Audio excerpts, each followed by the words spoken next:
नमस्कार। सभी देशवासियों को हिंदी दिवस की हार्दिक शुभकामनाएं। हिंदी के चारण वन हिंदी की गौरव गाथा गाने से पहले संक्षेप में देखें कि उसकी यात्रा कैसी रही। वैदिक संस्कृत, लौकिक संस्कृत, पाली, प्राकृत, अपभ्रंश से होती हुई जब हिंदी ने लोक भाषा का रूप ग्रहण ही किया था कि उसे तलवारों की झंझनाहट का सामना करना पड़ा। वीर गाथाओं में रची बसी हिंदी कबीर के अक्खड़पन को अपना लेती है, जायसे के प्रेम गाथाओं में रंग जाती है, तुलसी के राम बनकर चंदन घिसने लगती है, तो कहीं नन्हे से कृष्ण कन्हैया बन पालने में यशोदा को बहुत बहुत बहुत रिझाने लगते हैं। आगे बढ़ केशव बिहारी के शब्दों में न जाने सौंदर्य का ऐसा सुंदर चित्र खींचा कि जिसकी तुलना आज तक विश्व साहित्य में कहीं नहीं मिलती। हिंदी आगे बढ़ी, जीवन के सभी रूपों को समेटते हुए आगे बढ़ी, लेकिन अब यात्रा बड़ी कठिन थी। उसका सामना अब फिरंगियों के फिरंगों से था। खूब लड़ी और फिरंगियों को बाहर निकालने की, बाहर खदेड़ने की एक वजह बन गई।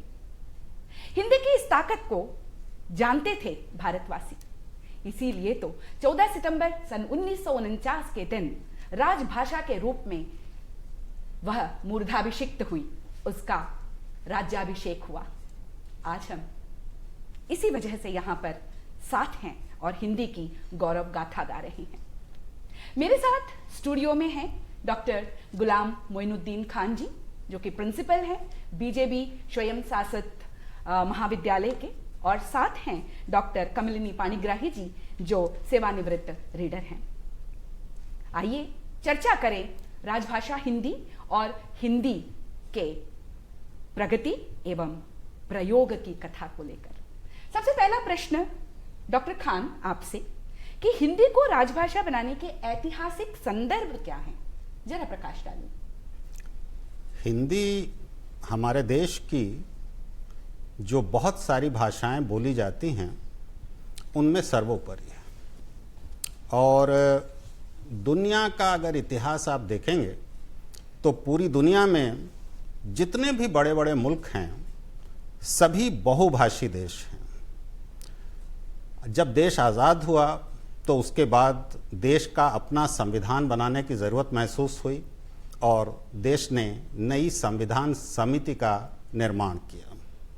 इस संविधान समिति में बहुत सारे विषयों को लेकर चर्चाएं हुई। उनमें जो सबसे प्रमुख विषय था वो था कि देश की राजभाषा क्या होगी।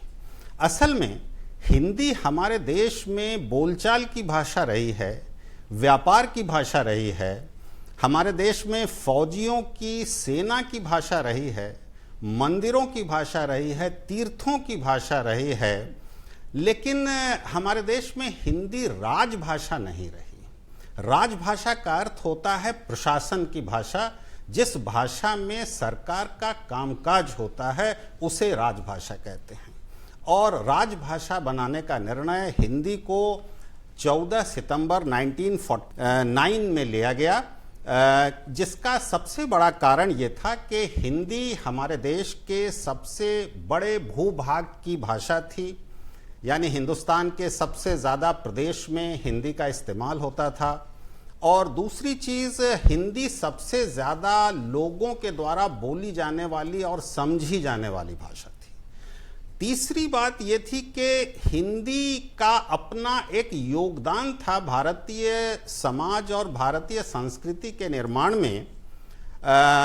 हमारे देश में सूफी संतों, फकीरों, भजनों, इन सबों में जिस भाषा का इस्तेमाल होता था वो हिंदी थी।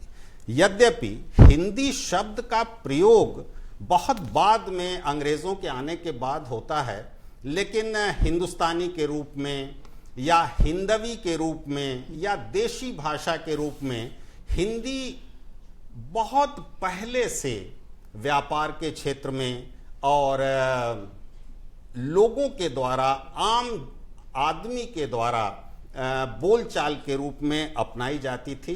और अगर हम महात्मा गांधी के शब्दों में कहें तो ये वही हिंदी थी जिस हिंदी में सबसे ज़्यादा लोग आपस में विचार विनिमय कर सकते हैं, जिसे कर्मचारी आसानी से बोल सकते हैं, समझ सकते हैं, और जिसमें काम करना सरल और आसान है। बिल्कुल, जिसमें काम करना सरल और आसान है। वजह यही है कि जितनी भी देश की भाषाएं हैं, सभी के शब्दों को आत्मसात करती हुई अपने दोनों पार्टों को विस्तृत कर एक अमृत वाहिनी नदी सी बह रही है हिंदी। मेरा प्रश्न है कमलिनी जी से, राजभाषा के संवैधानिक प्रावधान क्या हैं? क्योंकि राजभाषा के रूप में, राजभाषा के नाम से हिंदी जानी जाती है, संविधान में स्थान है, तो संवैधानिक प्रावधान क्या है? संक्षेप में इस पर जरा प्रकाश डालें। प्रावधान का मतलब है कि नियमों का समूह, कानून का समूह, और वो संविधान के अंतर्गत आते हैं, क्योंकि संविधान कानून और नियमों, अधिनियमों से बना हुआ है। राष्ट्रभाषा तो थी हिंदी, लोगों ने मान लिया था राष्ट्रभाषा को, किंतु पारित नहीं किया गया है। लेकिन लोग जानते हैं कि हिंदी राष्ट्रभाषा है। लेकिन राजभाषा की जो लड़ाई 1918 से ही हो गई थी कि राजभाषा हिंदी होनी चाहिए, और पहले स्वतंत्रता के पहले अंग्रेजी राजभाषा थी। होते होते 14 सितंबर 1949 को संविधान ने पारित कर दिया कि हिंदी राजभाषा होगी और लिपि देवनागरी होगी। लेकिन साथ में कुछ और प्रावधान भी उसके साथ जोड़े गए। 343 अनुच्छेद से लेकर 351 अनुच्छेद तक राज्य संघ की भाषा पर ही अधिनियम बनाए गए हैं। सबकी चर्चा तो यहाँ कम समय में नहीं हो सकती, वो बहुत वृहद हो जाएगा। तो मैं बताती हूँ कि 15 साल के लिए रखा गया था हिंदी को राजभाषा, जब तक वो पूरे तरीके से न प्रयोग आए तब तक अंग्रेजी को राजभाषा के रूप में प्रयोग करना। लेकिन हमारा दुर्भाग्य है कि आज 75 साल के बाद भी राजभाषा को वो मुकाम नहीं मिला जिसकी प्रगति अभी भी चल रही है। काम करना है, क्योंकि सभी कार्यालयों में हिंदी सेल बनाए गए। इसके लिए आयोग का गठन किया गया जो राष्ट्रपति के आदेश के अनुसार ही बना है। आयोग का काम है कि हिंदी में काम हो रहा है या नहीं, इसलिए उन्होंने एक सेल बनाया। सेल का काम है, हिंदी सेल का, कि वो उनको प्रारूप, मसौदा, इस सब का प्रशिक्षण दे। और प्रशिक्षण के लिए ज़रूरी है कि अवधि का ध्यान रखा जाए। लेकिन क्या होता है कि हमारे देश में कई राज्य हैं और कई राज्य की कई राज्य भाषाएं हैं। जैसे उड़ीसा की उड़िया राजभाषा है, बंगाल की बांग्ला है, असम की असमिया है। तो इसमें क्या होता है कि जब हिंदी राजभाषा केवल केंद्रीय कार्यालय में होता है तो वहाँ के प्रशिक्षण के लिए राजभाषा उड़िया को हिंदी की जरूरत होती नहीं है उड़ीसा में, क्योंकि उसका कार्यालय कार्य जो है वो उड़िया में होता है। बिल्कुल। लेकिन केवल केंद्रीय इसमें राजभाषा, तो उसके लिए अवधि उन्होंने 15 साल रखी कि 15 साल के अंदर प्रशिक्षण और सब काम करते हुए आयोग गठन कर दिया गया। आयोग गठन के बाद आयोग को रिपोर्ट मांगा गया कि जैसे ही हिंदी सक्षम हो जाएंगे सब कार्य कर्मचारी, तो उसके बाद वो फुल फेज में आ जाएगा। उसी प्रकार लेकिन इस दौरान 15 साल के दौरान राष्ट्रपति अगर चाहें उनके आदेश से हिंदी को भी साथ में आप प्रयोग कर सकते हैं। और दूसरी एक सबसे बड़ी बात है कि अंक जो हैं वो अंतर्राष्ट्रीय रूप में ही व्यवहार होंगे। 1 2 3 4 जैसे है वैसे नहीं 1 2 3 जी किए जा सकते, ये बहुत है। और दूसरा 350 में अनुच्छेद में बताया गया है कि हर राज्य की जो भाषा है दूसरे राज्य से सब जब संपर्क स्थापित या पत्राचार करे तो वो जरूर उसमें हिंदी का प्रयोग कर सकती है अगर वो चाहे, नहीं तो वो अपनी भाषा में करके उसको फिर अंग्रेजी में ट्रांसलेट करके किया जाता है। बिल्कुल। तो इस प्रकार अगर देखें तो अधिनियम से बना है, बहुत से अधिनियम हैं जिनको पारित कर दिया गया है, उनको अभी प्रयोग करना। आपकी बात माने तो सरकार ने कोई कसर नहीं छोड़ी है हिंदी के विकास एवं प्रयोग की दशा में। उन्होंने सुनिश्चित किया है कि किस तरह से हिंदी में ही कार्य प्रशासन का हो सके। और हिंदी बढ़ भी रही है, बहुत आशावादी हैं हम, हिंदी अपना विस्तार कर भी रही है। और विस्तार की अगर हम बात करें तो वो इतना विस्तार कर रही है कि अब उसका एक वैश्विक धरातल भी स्पष्ट नजर आ रहा है। भारत की सीमा के बाहर 100 से भी अधिक विश्वविद्यालयों में हिंदी पढ़ाई जाती है और हिंदी सीखना सबके लिए एक गौरव की बात है। तो मैं डॉक्टर खान से ये पूछना चाहूंगी कि हिंदी का वैश्विक परिदृश्य किस प्रकार का है? आप कैसे देखते हैं हिंदी को वैश्विक धरातल पर? मैं यहाँ पर एक बात जोड़ना चाहता हूँ जी कि हिंदी को संविधान में जिस प्रकार से विकसित करने का मार्गदर्शन दिया गया, उसमें सबसे बड़ी चीज थी कि हिंदी को इस रूप में विकसित किया जाएगा कि वो भारत की जो सामासिक संस्कृति है, कंपोजिट कल्चर है, उसका प्रतिनिधित्व कर सके। और हमारा जो कंपोजिट कल्चर है वो है अनेकता में एकता वाला। तो कश्मीर से लेकर कन्याकुमारी तक और द्वारिका से लेकर पुरी तक हमारा जो देश है वो भाषागत, संस्कृतिगत, धर्मगत, विचारगत, पहनावेगत विविधताओं का देश है। तो इस विविधता में जो एकता है उसका प्रतिनिधित्व हिंदी इस रूप में कर रही है कि वैश्वीकरण के युग में आज हिंदी में क्या हो रहा है ये उतना महत्वपूर्ण नहीं है, क्योंकि आज इंटरनेट और टेलीफोन के इस युग में दुनिया में जो भी हो रहा है वो तुरंत कुछ सेकंड में सारे विश्व में फैल जा रहा है।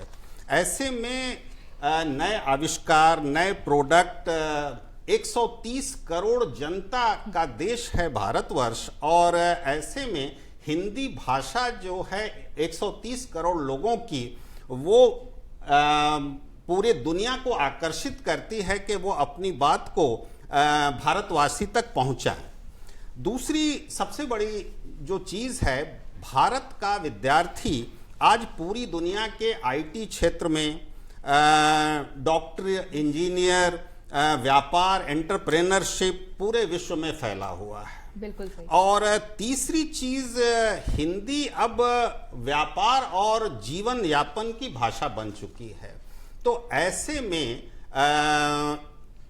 व्यापार की दृष्टि से, जीवन यापन की दृष्टि से हिंदी का न सिर्फ भारत में महत्व है बल्कि पूरे विश्व में हमारे लोगों का एक प्रकार से डिमांड है, भारतवासियों का। और मुझे लगता है कि हिंदी भारत में, और अगर प्रवासी भारतीयों को जोड़ दिया जाए तो विश्व की नंबर 1 भाषा। बिल्कुल सही कहा सर आपने। विश्व में सबसे ज्यादा बोली जाने वाली भाषाओं में हिंदी कभी तीसरे, कभी दूसरे और कभी पहले स्थान पर भी होती है। और अगर फिर हम वापस चलिए भारत लौट आते हैं, अब यहाँ की हम बात करें तो हम कहते हैं कि कोस कोस पे पानी बदले 4 कोस पे बानी। बहुत सारी भाषाओं का देश है हमारा भारत।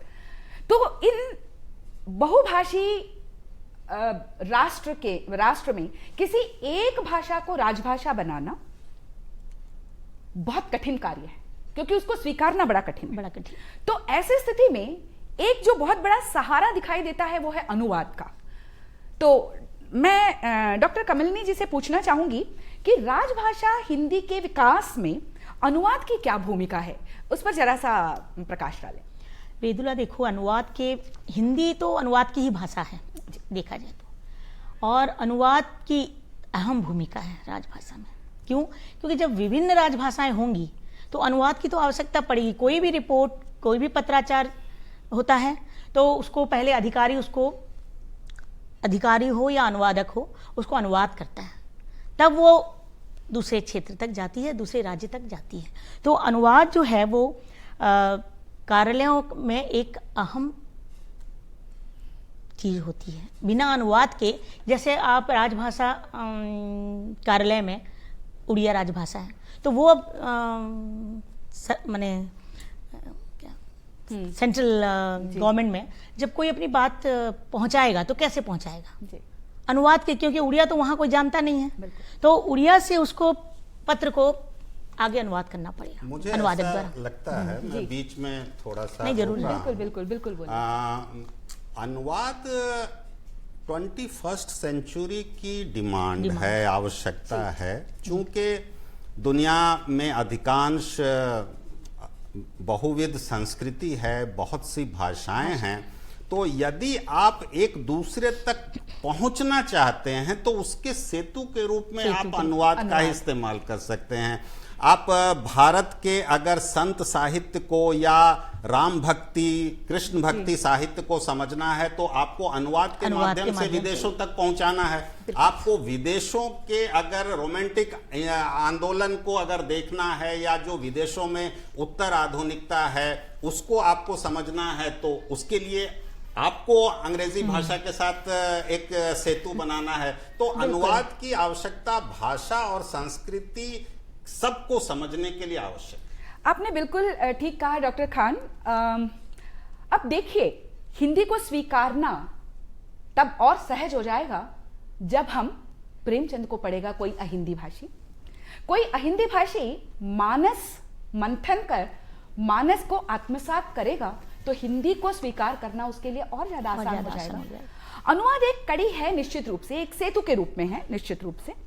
नहीं, कार्यालय में तो जरूरी है अनुवाद, बहुत जरूरी बहुत जरूरी है। तो डॉक्टर खान, ये अगला प्रश्न मैं आपसे पूछना चाहूंगी कि हिंदी की प्रगति में निश्चित रूप से अनुवाद की महत्वपूर्ण भूमिका तो है ही, लेकिन इसके विकास में साहित्येतर विधाओं का क्या योगदान है? क्योंकि साहित्येतर विधाएं जो हैं अभी एकदम बहुत अधिक प्रभावशाली तरीके से उभर कर आ रही हैं और भाषा के विकास में, प्रचार प्रसार में ये महत्वपूर्ण भूमिका निभा रही हैं। तो इस पर जरा रोशनी डालें। बहुत महत्वपूर्ण प्रश्न है जी। असल में हिंदी का विकास ही हमारे देश में जिन लोगों ने, जिन हमारे पूर्वजों ने, नेताओं ने किया है वो प्रजातांत्रिक पद्धति के आधार पर किया है। बिल्कुल। हम लोगों ने सौभाग्य से अपने देश के लिए एक ऐसी शासन व्यवस्था चुना जिसे प्रजातंत्र कहते हैं। बिल्कुल सही। और प्रजातंत्र में सबकी बातों का सम्मान होता है। इसीलिए मुझे लगता है कि हमने अगर अंग्रेजी को रातों रात नहीं निकाला और हिंदी को हमने मौका दिया डेवलप करने का, तो ये हमारा एक प्रजातांत्रिक मूल्य था। और इसके पीछे कोई सरकारी कोई जो चीज़ें हैं वो बहुत ज़्यादा हिंदी के विकास से ज़्यादा इम्पोर्टेंट हैं कि हिंदी का विकास जो है वो गैर सरकारी तरीके से हुआ है। मसलन हमारे देश में हमारे लोग संस्कृति और धर्म को बहुत ज़्यादा महत्व देते हैं। बिल्कुल। आप मंदिरों में जाइए तो भजन होते हैं, आप सूफियों के दरगाह में जाइए तो वहाँ कवालियाँ होती हैं। तो कवाली, भजन, संगीत, इन्होंने हिंदी को बढ़ावा देने में अपनी भूमिका निभाई है। अगर आप देखेंगे 1947 के बाद के हिंदी फिल्मों का दौर, जो जिसे आप क्लासिकल फिल्मों का दौर कहते हैं और गोल्डन एरा का दौर कहते हैं, तो हिंदी फिल्मों के देशभक्ति पूर्ण गानों ने न सिर्फ भारतवासियों को आकर्षित किया है, बल्कि एक समय में कुछ फिल्में ऐसी भी आई हैं जिनके हिंदी गाने चाइना में और रशिया में बहुत ज्यादा लोकप्रिय हुए और वहां की सड़कों पर गाए गए। हिंदी फिल्मों के भक्तिपूर्ण गाने अगर आप देखेंगे, मोहे पनघट पे नंदलाल छेड़ गए रे, तो ऐसा भजन आपको बहुत कम मिलेगा। अगर आप हिंदी फिल्मों में गंगा नदी की अगर विशेषता और उसके साथ हमारे देश की संस्कृति को अगर आप देखेंगे तो आपको लगेगा कि गंगा जो है वो सिर्फ नदी नहीं है, बल्कि हमारे भावनाओं, हमारे इमोशन, हमारी संस्कृति का वाहक रही है। इस धरती का दुख सुख तूने अपने बीच समोया, जब जब देश गुलाम हुआ है तेरा पानी रोया, जब जब हम आजाद हुए हैं तेरे तट मुस्काए, गंगा तेरा पानी अमृत झरझर बहता जाए। बहुत ही सुंदर अभिव्यक्ति डॉक्टर खान, बहुत अच्छा लगा आपको सुनकर। सबको स्वीकार करना, सबके साथ चलना, यही तो हिंदी की विशेषता है। और इसी वजह से हिंदी आज वैश्विक धरातल पर भी जो है अपनी पैठ बनाए हुए हैं। भारत में इतनी सारी भाषाएं हैं और इन भाषाओं के बारे में रविन्द्रनाथ टैगोर जी ने कहा है कि हिंदी जो है भारतीय भाषाओं के मुक्ताहार में मध्य बनी सी सुशोभित हो रही है। तो क्या डॉक्टर कमलिनी ये संभव है कि राजभाषा के रूप में हिंदी को सारा भारत बिना अन्य भाषाओं के प्रसंग को उठाए स्वीकार कर लेगा? नहीं। तो क्या इस पर अपने विचारों को अन्य भाषाएं बहुत जरूरी हैं हिंदी के साथ जी, क्योंकि हिंदी क्षेत्रीय भाषा थी जी। और तब हिंदी बनी, अगर आप इतिहास से तो बोले हैं, लेकिन जहाँ तक पूर्वी है, पश्चिम है, दक्षिण है, वहाँ हिंदी नहीं इतनी पनपी थी, लेकिन उनकी अपनी भाषा पनपी थी जी। तो दूसरी भाषा का हिंदी पर प्रभाव है और हिंदी का भी प्रभाव दूसरी भाषा पर है, लेकिन दूसरी अन्य राज्यों की भाषा जो है अगर हिंदी ने नहीं अपनाई तो हिंदी का विकास या प्रगति होना असंभव है। क्योंकि जैसे देखिए, अगर कोई चीज़ उड़ीसा का उदाहरण दूंगी मैं, अगर कोई चीज़ उड़ीसा में हो रही है, किसी भी कार्यालय में कोई भी चीज़ हो रही है और कोई विदेश से या किसी अन्य राज्य से वो आता है तो वो अपनी भाषा जानता है, लेकिन उसको उड़िया भाषा के उन चीज़ों को भी जानना पड़ेगा, तभी वो उस चीज़ को समझ पाएगा कार्यालय में कि कौन सा निर्णय लिया गया है। क्योंकि हर भाषा एक अपने में जुड़ी हुई है और राष्ट्रभाषा उसका वहन करती है, हर भाषाओं को लेकर चलती है, इसीलिए वो राजभाषा है और राष्ट्रभाषा है। जी, हिंदी की यही तो विशेषता है। आप बिल्कुल आपने ठीक कहा कि जब एक दक्षिण भारतीय हिंदी सुनता है तो उसमें अपनी भाषा के शब्दों को जब सुनता है तो उसे लगता है कि अरे ये तो मेरी भाषा है। हाँ। एक सुदूर पूर्वोत्तर राज्य का कोई व्यक्ति हिंदी सुनता है और उसमें अपने भाषा के शब्दों को, अपनी संस्कृति को सुनता है, देखता है, तो उसे लगता है ये तो मेरा अपना है। तो तब निश्चित रूप से स्वीकार करने में सुविधा नहीं होगी। इसीलिए तो जो त्रिसूत्रीय कार्यक्रम बनाया है, त्रिभाषा सूत्र जो बनाया है सरकार ने, इसी वजह से बनाया है। ये मेरा अंतिम प्रश्न है डॉक्टर खान आपसे। माना हिंदी राजभाषा बन गई है, उसका राज्याभिषेक हो गया है, लेकिन अभी भी कहीं कहीं दबे स्वर में, कभी कभी मुखर रूप से राजभाषा के रूप में हिंदी का विरोध सुनाई पड़ता है, दिखाई देता है। तो इस पर आप क्या कहना चाहेंगे और इसके साथ ही क्या सलाह आप देंगे उन सभी व्यक्तियों को जो हिंदी में कार्य साधक ज्ञान रखते हैं और हिंदी के प्रचार प्रसार में एक बहुत बड़ी भूमिका का निर्वाह करते हैं? कृपया। देखिए, हिंदी का जो विरोध है मैं मानता हूं कि वो सैद्धांतिक है जी। व्यवहार में ये सारा देश हिंदी को प्रेम करता है। बिल्कुल सही। जो हिंदी का विरोध भी करते हैं वो अपने घरों में हिंदी फिल्मों के गाने सुनते हैं, हिंदी फिल्मों को देखते हैं, हिंदी में क्रिकेट के मैच की कमेंट्री सुनते हैं, हिंदी में जितने भी माइथोलॉजिकल सीरियल बने हैं उनका आनंद लेते हैं, रामायण और महाभारत देखते हैं। तो हिंदी ने कभी भी मुड़कर नहीं देखा है। दूसरी बात, जब भाषा राजभाषा बनती है तो जिस प्रकार राजपथ पे एक्सीडेंट के खतरे बढ़ जाते हैं तो राजभाषा बनने के बाद थोड़ा सा जो भी मनमुटाव है वो मनमुटाव इसलिए है क्योंकि लोगों को या कुछ प्रदेशों को लगता है कि उनकी आइडेंटिटी खतरे में है। बिल्कुल। लेकिन भारत विविधताओं में एकता का देश है और यहाँ पर भाषा की भी विविधता है।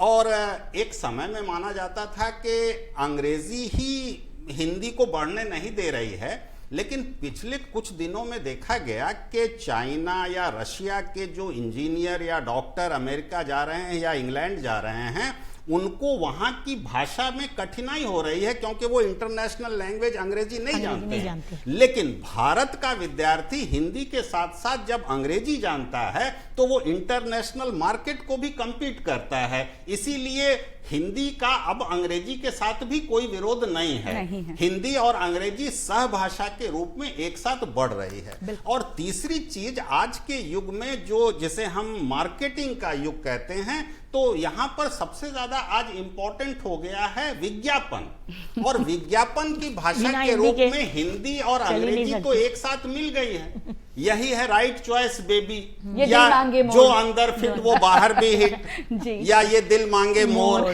कहने का मतलब ये हुआ कि आज हमने हिंदी और अंग्रेजी को एक साथ मिलकर अपनाया है।